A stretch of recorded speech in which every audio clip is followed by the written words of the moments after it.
For today's video, magluluto ako ng dinengdeng na buridibod.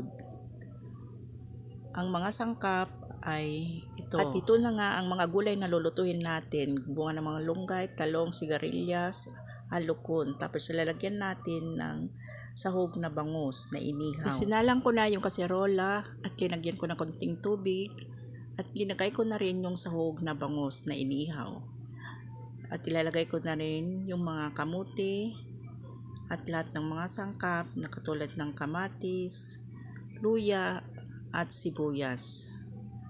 Pag nailagay na natin lahat yung mga sangkap, atin mo nang takpan at pakuluan ng ilang minuto. Pagkaraan ng ilang minuto at kumulo na ito, atin nang timplahan ng bagoong at kunting asin. At lagyan din natin ng seasoning granules para lalo pang mas malasa. At para lumapot ng konti yung sabaw, durugin natin yung kamote. Saka natin ilagay yung malunggay. Dahil ito ang mas matagal maluto.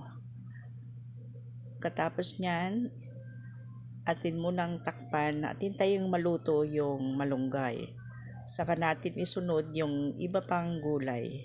Ito yung gulay na masarap ihalo sa buridibod at gayon din sa pinakbet. Ayan, takpan muna natin. Pagkaraan ng ilang minuto na pagpapakulo, atin mo nang tanggalin yung bangus para hindi madurog. Isit aside muna natin. Saka natin isunod na ilagay yung iba pang gulay. Sunod na natin ilagay yung talong. At saka natin takpan ulit at pakuluan ng ilang minuto.